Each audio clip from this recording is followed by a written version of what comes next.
Hey everybody, this is a quick standalone, spoiler-free review of the brand new movie Evil Dead Rise.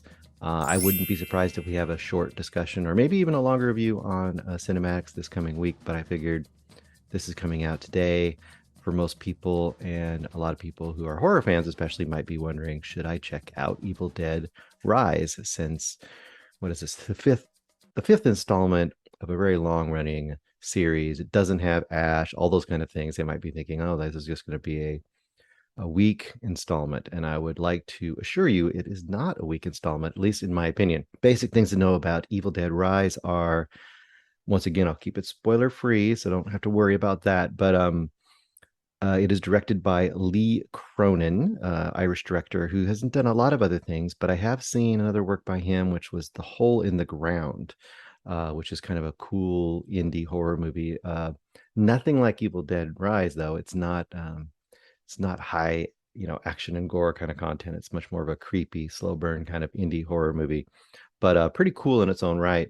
And apparently, Sam Raimi caught it at some festival or something, and kind of tapped Lee as a possible person to direct an upcoming Evil Dead movie. I don't know how, after watching that movie, that happened, but apparently it did. So this movie, basically, you start out and you're kind of in a setting you'd expect. You're a bunch of, nameless teens or early 20s kids out at a lake cabin, and having the usual kind of dumb banter. And then very quickly, this is about a 10-minute sequence, pre-title sequence. Very quickly, one of them seems to be possessed by a deadite slash demon. If you know the Evil Dead series, they kind of call them deadites. All hell breaks loose, gore, not too crazy, but enough that you're like, okay, this movie is going to definitely be R-rated. And then you have the title gloriously blazes onto your screen. And the moment that I saw the title come on the screen and the way that happens with the music and the way it's presented to us, I thought this movie's going to be pretty stylish and interesting. I think we're going to have fun here. And then it snaps back, one day before this, totally different characters. Now, I was thinking of my co-host in CinemAddicts, Eric, when I watched this. I was like, oh boy, he's going to go like, oh great, you saw something good. Now we're going to have like, a half an hour of nothing to get back to the good stuff again. And I will assure you, it doesn't take that long. I'd say you have about maybe 15 minutes to introduce us to our main characters of the story. But then once it gets going, it just ramps and ramps and ramps and ramps. And this is one of those movies. It's not peaks and valleys. It's not like verses and choruses. This is like one of those songs that just keeps building and just keeps ramping up the tension, the action, the violence, the gore, all the way through the movie until it basically ends. So for horror fans that are looking for more of a straight ahead horror, good news. You're probably going to really enjoy this. Basic concept is, when we get back this one day before, we have a mother and her family, and then her sister, Beth, is played by Lily Sullivan, and she kind of just shows up. She's had kind of a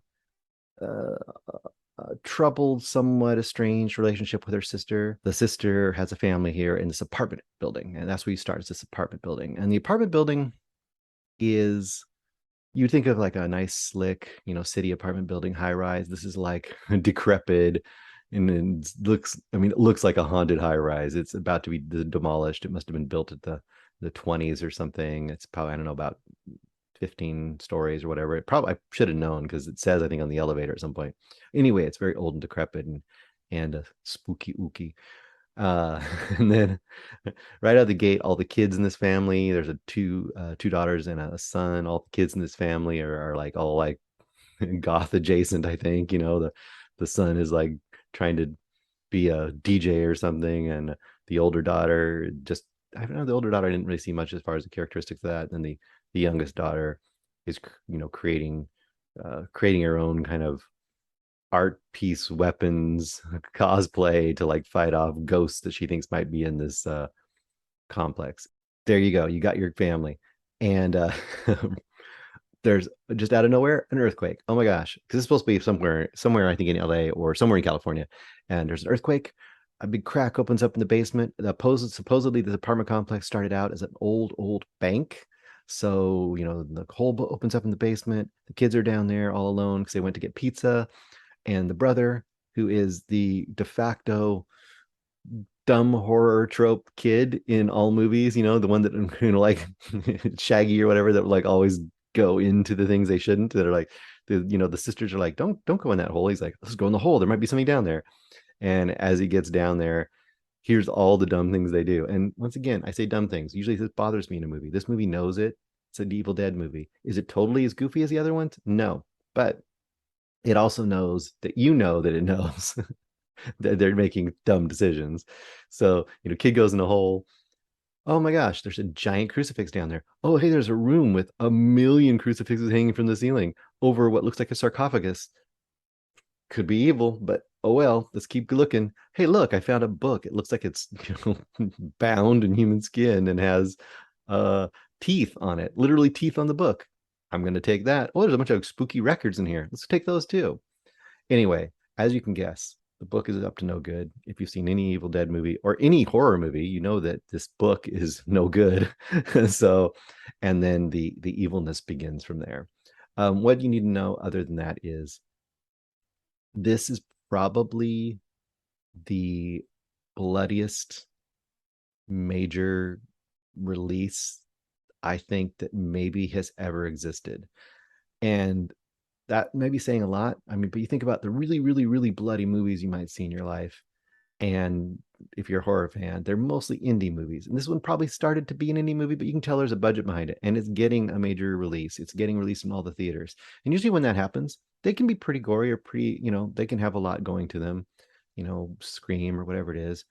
But this movie goes hard. And this movie, you're going to have a ton of blood. If that bothers you, then probably not for you. What I really loved about this movie is it kind of straddles the line between both types of Evil Dead movies. You've got the newest kind of remake, reboot or whatever they did about 10 years ago, which I wasn't a huge fan of. I didn't hate it, but I wasn't a huge fan of it. And that one kind of went kind of really serious and intense. And then the original Evil Dead was trying to be intense, very, very low budget, but it wasn't super duper comedic, although it has its moments. And then, of course, the other Sam Raimi movies, Dead by Dawn and Army of Darkness, were highly comedic and highly goofy. This has some really dark, vicious comedy, but it also is truly, in its own right, its own kind of style of evil. And and evil in a way that you don't see a lot in movies. There's some real vicious edge to it, but it never goes. It's mean and vicious, okay, right? But it never feels, I guess, cynical. It's strange to say, but it's having fun with it. And I think that if you are a fan of that sort of movie, this will really hit you. I would just say I love the fact that this movie wasn't afraid to have real stakes. There's a bunch of characters in here you'll meet, kind of offside characters, and you're like, okay, well, obviously they're going to die. But in all of our main characters, which I've just mentioned, 5, there will be various levels of pain, trauma, possibly death encountered by some of those characters that you might not expect that to happen to. I think this is a ton of fun. If you're like me, this is like perfect. I love this. This is right up my alley. This is made for me. This is 5 stars for me. For a more casual horror viewer or someone who's kind of somewhat not into horror, I think that most people would identify this as a really well-made and good movie. They might think it's dumb because they don't like the horror tropes, but I think this is smart enough to know how it's playing with those tropes. I think the average person might be able to hit, 3.5 to 4 stars if they're somewhat friendly to horror. But boy, if you like the Evil Dead franchise, it's so fun to see something like this that has the energy and the imagination of the other ones, but is also its own thing. And that's a really hard thing to do. So I would say if you're a fan of horror, a fan of Evil Dead, go out, check this out, spend your money, it's worth it. Anyway, check us out on CinemAddicts. We have many, many new movie reviews every single week, and we want to see you there.